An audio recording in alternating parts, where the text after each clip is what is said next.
YCP అధ్యక్షుడు జగన్మోహన్ రెడ్డి తన party ముఖ్య నాయకులతో తాడేపల్లిలో సమావేశం నిర్వహించారు. మరి ముఖ్యంగా స్థానిక సంస్థల ఎన్నికల గురించే ఈ సమావేశం నిర్వహించారు. అయితే స్థానిక సంస్థల ఎన్నికలు జరుగుతాయా లేదా అన్నదానిపైన కూడా జగన్మోహన్ రెడ్డి రెండు అంశాల ఆధారంగా అనుమానం వ్యక్తం చేశారు. నిజానికి ఆ రెండు అంశాలు కూడా చాలా తీవ్రమైనవే. కానీ చంద్రబాబు నాయుడు గారి ప్రభుత్వం ఎందుకు అంత ఏకపక్షంగా ఈ అంశాలను పట్టుకుని ఎన్నికలకు వెళ్తోంది అన్నది కూడా గమనించదగ్గ అంశమే. జగన్మోహన్ రెడ్డి చెప్పింది అందులో ఒకటి చాలా తీవ్రమైనది. ఎస్ఐఆర్ ఇటీవల పూర్తయింది. అక్టోబర్ 3వ తేదీన ఫైనల్ లిస్టు రాబోతోంది. ఇప్పటికే దాదాపు 44 లక్షల ఓట్లను తొలగించారు అని చెప్తున్నారు. కొన్ని ఫేక్ కావచ్చు, కొందరు చనిపోయిన వారు కావచ్చు, శాశ్వతంగా వలస వెళ్ళిన, ఇలా మొత్తం 44 లక్షల మంది ఓట్లను వేరేస్తూ ఉన్నారు. ఫైనల్ రిపోర్ట్ అక్టోబర్ 3వ తేదీన రాబోతోంది ఫైనల్ లిస్ట్. అయినప్పటికీ సరే చంద్రబాబు నాయుడు గారి ప్రభుత్వం ఈ కొత్త లిస్టుతో కాకుండా 2026 జనవరి అంటే పాత లిస్టుతోనే, అంటే ఆ 44 లక్షల మంది ఎవరైతే ఫేక్ అంటున్నారో, చనిపోయినారని చెప్తున్నారో ఆ లిస్టుతోనే ఎన్నికలకు వెళ్లేందుకు చంద్రబాబు నాయుడు గారి ప్రభుత్వం సిద్ధమైంది. ఇదే ఒక పెద్ద ఫజిల్గా మారిపోయింది చాలామందికి. సాధారణంగా ఇవన్నీ దొంగ ఓట్లు, చనిపోయిన వాళ్ళు అని తెలిసి కూడా మళ్ళీ అదే లిస్టుతో ప్రభుత్వం ఎందుకు వెళ్తోంది అంటే, ఇక్కడ ఈ 44 లక్షల ఓట్లకు సంబంధించి తెలుగుదేశం పార్టీ కార్యకర్తలతో రిపీటెడ్గా రిగ్గింగ్ తరహాలో సైక్లింగ్ ఓట్లు వేయాలనుకుంటూ ఉన్నారా? ఎలాగో ఈ చనిపోయిన వారు, వలస వెళ్ళిన వాళ్ళు అక్కడ ఉండరు కాబట్టి వాళ్ళ ఓట్లను తెలుగుదేశం పార్టీ కార్యకర్తల చేత వేయించాలనుకుంటున్నారా? దీనిపైన తప్పనిసరిగా ఎవరో ఒకరైతే కోర్టుకు వెళ్ళే అవకాశం ఉంది. కోర్టులు దీన్ని ఎలా ఎంటర్టైన్ చేస్తాయి అన్నది కూడా చూడాలి. కామన్ సెన్స్తో ఆలోచిస్తే 44 లక్షల ఓట్లు తేలిపోయాయి, చనిపోయారు, దొంగ ఓట్లు అని తేలిన తర్వాత కూడా మళ్ళీ అదే లిస్టుతో ఎన్నికలకు వెళ్ళడం అంటే అది చట్టవిరుద్ధం, చెప్పాలంటే ఒక క్రైమ్ లాంటిది. మరి ఎవరైనా కోర్టులకు వెళ్తే దాన్ని ఎంటర్టైన్ చేస్తారా లేదా అన్నది చూడాలి. ఆ అనుమానాన్ని కూడా జగన్మోహన్ రెడ్డి వ్యక్తం చేశారు. దాంతోపాటు 34% బీసీలకు రిజర్వేషన్, ఇది కూడా చంద్రబాబు నాయుడు గారు అత్యంత ఉద్దేశపూర్వకంగానే చేశారన్నది అర్థమైపోతుంది. వైసీపీ ప్రభుత్వ హయాంలో కూడా ఇలాంటి జీవో ఇస్తే కోర్టులు కొట్టివేశాయి. 50% రిజర్వేషన్ దాటడానికి వీల్లేదు సుప్రీంకోర్టు ఆదేశాల ప్రకారం అని. ఆ విషయం తెలిసి కూడా చంద్రబాబు నాయుడు గారు చట్ట సవరణ పార్లమెంట్లో చేయించకుండా మళ్ళీ ఇక్కడ ఇంకో జీవో తీసుకొస్తున్నారు, ఎన్నికలు పెడుతున్నారు. దీని మీద ఆల్రెడీ హైకోర్టులో పిటిషన్ దాఖలైంది, విచారణ కూడా మొదలైంది. సో దీని మీద కూడా కోర్టు ఎంటర్టైన్ చేసే అవకాశం లేదు. ఎందుకంటే 50% రిజర్వేషన్లు దాటడం అనేది చాలా తీవ్రమైన అంశంగా సుప్రీంకోర్టే భావిస్తున్నప్పుడు ఒక రాష్ట్ర ప్రభుత్వం చేస్తే అది చెల్లుబాటు అవుతుందా?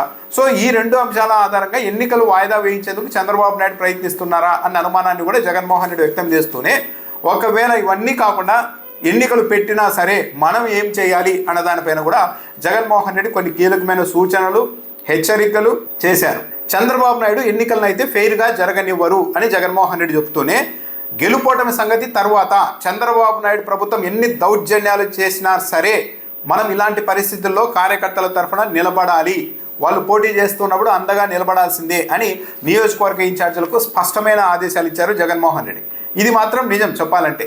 ఒక నియోజకవర్గానికి ఇన్ఛార్జిగా ఉన్న వ్యక్తి ఈ ఎన్నికల్లో, స్థానిక సంస్థల ఎన్నికల్లో పోటీ చేస్తున్న కార్యకర్తలు, చిన్న చిన్న నాయకులకు అండగా నిలబడగలిగితే ఇలాంటి క్రైసిస్ సమయంలో కూడా, ఇంత కష్టకాలంలో కూడా అధికార పార్టీ ఇంత దౌర్జన్యం చేస్తున్నా, ఇంత ఒత్తిడి చేస్తున్నా సరే మా నాయకుడు మాతో నిలబడ్డారు అన్న ఒక ఎమోషనల్ బాండింగ్ ఏర్పడితే ఇది తప్పనిసరిగా నియోజకవర్గ ఇన్ఛార్జీలకు వచ్చే అసెంబ్లీ ఎన్నికల్లో పోటీ చేసినప్పుడు తప్పనిసరిగా ఉపయోగపడుతుంది.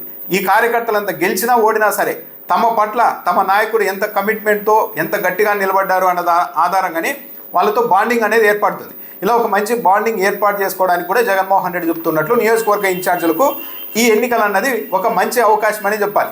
మహా అయితే కేసులు పెట్టడం, కొన్ని చోట్ల అరెస్టులు చేయడం, ఇలాంటివన్నీ అయితే తప్పనిసరిగా స్థానిక సంస్థల ఎన్నికల్లో చంద్రబాబు నాయుడు గారి ప్రభుత్వం చేస్తుంది అన్నది అందరికీ ఈజీగానే అర్థమైపోతుంది. అయినా సరే ఇలాంటి సమయంలో నియోజకవర్గ ఇన్ఛార్జీలు, నాయకులు గట్టిగా నిలబడగలిగినప్పుడే వాళ్ళ మీద కార్యకర్తల్లో విశ్వాసం పెరగడమే కాకుండా సదరు నియోజకవర్గ ఇన్ఛార్జీలకు కూడా వాళ్ళ మీద వాళ్ళకే ఆత్మవిశ్వాసం పెరుగుతుంది.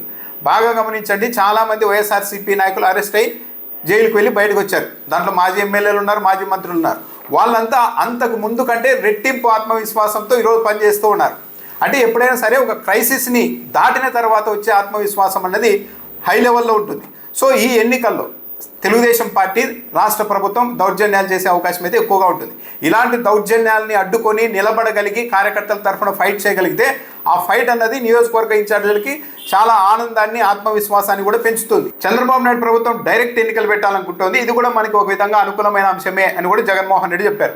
నిజమే, సాధారణంగా అయితే పరోక్ష ఎన్నికల పద్ధతిలో అయితే ఎంపీటీసీలు, జెడ్పీటీసీలుగా పోటీ చేసిన వాళ్ళని, కార్పొరేటర్లుగా, కౌన్సిలర్లుగా పోటీ చేసే వాళ్ళని అధికార పార్టీ బెదిరించి లోపరుచుకొని వాళ్ళని ఎన్నికల్లో నామినేషన్ వేయకుండా ఏకగ్రీవం అయ్యేలా చేసుకోవడానికి అవకాశం ఎక్కువగా ఉంటుంది. కానీ ఇప్పుడు డైరెక్ట్ ఎన్నికలు పెడుతున్నారు కాబట్టి ఒక మేయర్ అభ్యర్థిగా ఒకరు పోటీ చేస్తున్నారంటే అతడు ఈ ప్రెజర్లన్నింటినీ తట్టుకునే శక్తి సామర్థ్యం ఉన్న వ్యక్తి అయి ఉంటారు. కాబట్టి అలాంటి వ్యక్తుల్ని వైఎస్ఆర్ కాంగ్రెస్ పార్టీ చూజ్ చేసుకోగలిగితే, వీలైతే ఇప్పటికే ఇన్ఛార్జీలుగా ఉన్న వాళ్ళు, మాజీ మంత్రులుగా పనిచేసిన వాళ్ళు, సీనియర్ నాయకులు వాళ్ళ కుటుంబ సభ్యుల్ని నిలబెట్టైనా సరే ఇది మేయర్లుగా, చైర్మన్లుగా పార్టీని గెలిపించుకోగలిగితే ఇది వైఎస్ఆర్ కాంగ్రెస్ పార్టీకి అత్యంత అనుకూలమైన అంశం అవుతుంది. నిజానికి డైరెక్ట్ ఎన్నికలు అన్నప్పుడు తెలుగుదేశం పార్టీ మంత్రులే స్వయంగా నారా లోకేష్ దగ్గర, చంద్రబాబు నాయుడు గారి దగ్గర వ్యతిరేకత వ్యక్తం చేశారంట. ఇలా అయితే మేము ఎన్నికల్ని హ్యాండిల్ చేయడం చాలా కష్టం అవుతుందని.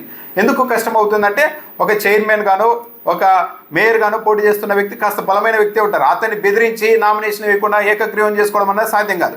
అదే చిన్న చిన్న వాళ్ళనైతే సిఐలను, పోలీసులను, ఎస్ఐలను పంపించి బెదరగొట్టి వాళ్ళని నామినేషన్ వేయకుండా ఎంపీటీసీని ఇలా చేసేసి తెలుగుదేశం పార్టీ వాళ్ళని అక్కడ గెలిపించుకొని వాళ్ళ ద్వారా ప్రత్యక్ష పద్ధతిలో ఎంపీపీలు కావచ్చు, మున్సిపల్ చైర్మన్లను కావచ్చు, మేయర్లను కావచ్చు ఎన్నిక చేసుకోవడం ఈజీ అన్నది తెలుగుదేశం పార్టీ మంత్రుల ఆలోచన. కానీ చంద్రబాబు నాయుడు గారి ప్రభుత్వం అయితే డైరెక్ట్ ఎన్నికలు పెట్టింది. ఇది ఒక విధంగా వైఎస్ఆర్ కాంగ్రెస్ పార్టీకి కూడా కరెక్ట్గా హ్యాండిల్ చేస్తే, బలమైన అభ్యర్థులను పెడితే ఇది వైఎస్ఆర్సీపీకి చాలా సానుకూలమైన అంశంగా కూడా మారే అవకాశం ఉంటుంది. జగన్మోహన్ రెడ్డి కూడా అదే చెప్తున్నారు. అయితే నియోజకవర్గ ఇన్ఛార్జీలకు మాత్రం జగన్మోహన్ రెడ్డి ఏమాత్రం మొహమాటం లేకుండా డైరెక్ట్గానే ఒక హెచ్చరిక చేశారు. ఎక్కడైనా సరే, ఏ నియోజకవర్గంలో అయినా సరే ఏకగ్రీవాలు జరిగితే మాత్రం ఇక మీరు మళ్ళీ నన్ను అడగాల్సిన అవసరం లేదు, వచ్చే ఎన్నికల్లో మీరు ఎమ్మెల్యేలుగా పోటీ చేసే అవకాశం కూడా ఉండదు అని జగన్మోహన్ రెడ్డి సూటిగా అందరి ముందే తేల్చి చెప్పారు. అంటే సరదాగా ఎన్నికలు చేస్తూ వెళ్దాం, ఆ రోజు టికెట్ ఇస్తే పోటీ చేద్దాం అనుకునే వాళ్ళందరికీ కూడా జగన్మోహన్ రెడ్డి అంత ఈజీగా ఉండదు.